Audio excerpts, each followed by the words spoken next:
एक दिन शहंशाह अकबर नाई से अपनी हजामत बनवा रहे थे। तभी वह नाई शहंशाह अकबर की तारीफ करने लगता है। नाई बोला, जा अपना आप अपनी सल्तनत से सबका ख्याल रखते हैं, बच्चे बड़े गरीब लाचार आदि सबका। अकबर ने कहा, शुक्रिया। नाई बोला, लेकिन जापना। अकबर बोला, लेकिन क्या क्या हम किसी को भूल रहे हैं जिसकी हम देखभाल नहीं करते? नाई बोला, जापना गुस्ताखी माफ करे, क्या कभी आपने बड़े बूढ़ों यानी कभी अपने पूर्वजों के बारे में सोचा है जो दुनिया छोड़कर स्वर्ग चले गए हैं? अकबर ने कहा, लेकिन हम तो उनका भी ख्याल रखते हैं, उसके हक में हम दुआ करते हैं, उनकी याद में हम शाही मकबरे बनवाए हैं। नाई बोला, लेकिन जापना कभी आपने किसी को स्वर्ग भेजा है अपने पूर्वजों की खबर लेने के लिए? उन्हें किसी चीज़ की वहाँ जरूरत तो नहीं है? अकबर बोला, क्या कर रहे हो? कोई स्वर्ग जाकर वापस कैसे आ सकता है? तुम्हारा दिमाग खराब हो गया है क्या? कोई स्वर्ग की यात्रा करके वापस कैसे आ सकता है? नाई बोला, जापना मैं सच कह रहा हूँ, स्वर्ग की यात्रा करके वापस आ सकता है। मैं एक ऐसे योगी बाबा को जानता हूँ जो स्वर्ग भेजकर वापस बुला सकते हैं। वजीर अब्दुल्ला उनके भक्त है। आप चाहे तो वजीर अब्दुल्ला से कहकर आप उस योगी को बुला सकते हैं। अकबर ने कहा, ठीक है, तुम कल ही वजीर अब्दुल्ला से कहकर उस योगी को बुलाओ। फिर अगले दिन वजीर अब्दुल्ला उस योगी बाबा को लेकर आते हैं। अकबर ने कहा, वजीर अब्दुल्ला क्या होगी बाबा दरबार में आ गए। वजीर अब्दुल्ला बोला, जी जापना वो दरबार के बाहर खड़े हैं, आपकी इजाज़त हो तो उन्हें बुलाया जाए। अकबर बोला, जी वजीर अब्दुल्ला उन्हें बुलाया जाए। योगी राज निरंजन बाबा दरबार में हाजिर होते हैं। योगी राज बोला, अलख निरंजन, मेरा नाम योगी निरंजन बाबा है। अकबर बोला, हमने सुना है योगी जी आप किसी को भी स्वर्ग भेजकर वापस बुला सकते हैं, यह बात सच है? योगीराज बोला, हाँ, मैं किसी को भी स्वर्ग भेजकर वापस बुला सकता हूँ। अकबर बोला, हमें भी अपने पूर्वजों के बारे में जानकारी चाहिए, वह स्वर्ग में कैसे रह रहे हैं, उन्हें वहाँ किसी चीज़ की ज़रूरत तो नहीं? योगीराज बोला, आप किसी भरोसेमंद इंसान को स्वर्ग भेज सकते हैं जो स्वर्ग के मुंह में न फंसकर वापस आ सके। वजीर अब्दुल्ला बोला, जापना बीरबल को इस काम के लिए भेज दीजिए, बीरबल से ज़्यादा भरोसेमंद और कौन हो सकता है? अकबर बोला, बीरबल क्या आप हमारे लिए स्वर्ग जाएंगे? बीरबल बोला, जी जापना मैं स्वर्ग जरूर जाऊंगा, लेकिन उससे पहले मैं निरंजन बाबा से कुछ पूछना चाहता हूँ। योगीराज, इस यात्रा में कितना समय लगेगा? योगीराज बोला, इस यात्रा में कम से कम 2 महीने लगेंगे और तुम स्वर्ग के सुख के मुंह में ना फंसो तो।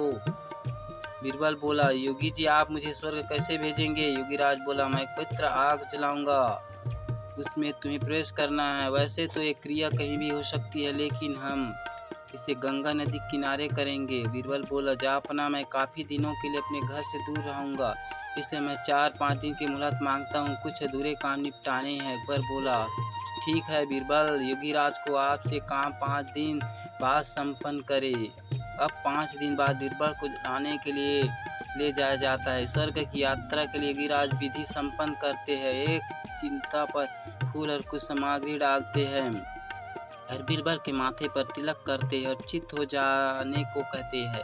बीरबल बोला, अलविदा जापना। अकबर बोला, हमें यहाँ की बहुत याद आएगी, आप जल्दी लौटने की कोशिश करना। बीरबल बोला, जी जापना मैं जल्दी लौट कर आऊँगा। और फिर 2 महीने गुजर जाते हैं। शहंशाह अकबर बहुत चिंतित हो जाते हैं। अकबर बोला, हमें बीरबल की बहुत याद आ रही है, 2 महीने गुजर चुके पर बीरबल अभी तक नहीं लौटे, हमें बहुत चिंता हो रही है। योगीराज का क्या कहना है, कब तक बीरबल लौट जाएंगे? वजीर अब्दुल्ला बोला, जापना योगी बाबा यह भी तो कह रहे थे, हो सकता है कि बीरबल को स्वर्ग के बहुत सुख बहुत भा गए हो और उन्हें छोड़कर न आना चाहिए। अकबर बोला, नहीं, ऐसा कभी नहीं हो सकता, बीरबल ऐसा कभी नहीं कर सकते, उन पर हमें पूरा भरोसा है। उसी वक्त वहाँ पर बीरबल आते हैं, उनके लंबे लंबे बाल होते हैं, लंबी सी दाढ़ी। अकबर उन्हें देखकर बहुत खुश होते हैं। अकबर बोला, खुश मिताद, हमें आपको देखकर बहुत खुशी हुई, और बताइए स्वर्ग हमारे पुरख कैसे है, उन्हें किस चीज़ की वहाँ ज़रूरत तो नहीं है? बीरबल बोला, नहीं जापना, उन्हें किसी भी चीज़ की ज़रूरत नहीं है, वो वहाँ बहुत खुश है। अकबर बोला, लेकिन बीरबल आपने बाल इतने क्यों बढ़ा लिए? बीरबल बोला, जापना मेरी नहीं, वहाँ पर सभी के बाल बहुत लंबे हैं, वहाँ पर कोई नाई नहीं है बाल काटने के लिए, इसलिए उन सभी ने यहाँ पर जो नाई है उसे बुलाने के लिए कहा है ताकि वो सबके बाल काट सके। अकबर बोला, हाँ हाँ क्यों नहीं, हम अभी अपने नाई को वहाँ भेज रहे हैं। योगी राज और वहाँ नाई अभी वहीं पर है, उस वक्त हमारे मेहमान बनकर रह रहे हैं। हम अभी स्वर्ग भेजने की क्रिया करवाते हैं। योगी राज और उस नाई को बुलाते हैं। दोनों दरबार में हाजिर होते हैं। अकबर उनसे कहते हैं। अकबर बोला, योगीराज, स्वर्ग में नाई की जरूरत है, आप जल्दी से इस नाई को स्वर्ग भेजने की क्रिया शुरू कीजिए। नाई बोला अपने घुटनों पर गिरकर, जा पनाह, मुझे माफ कर दीजिए, मुझसे सब वजीर अब्दुल्ला ने करवाया था, क्योंकि वह बीरबल की शोहरत से जलते हैं और बीरबल को अपने रास्ते से हटाना चाहते थे, और ये बाबा भी पाखंडी है। पता नहीं बीरबल उस आग से कैसे बच गए, लेकिन मैं नहीं बचूंगा, मुझे माफ कर दीजिए।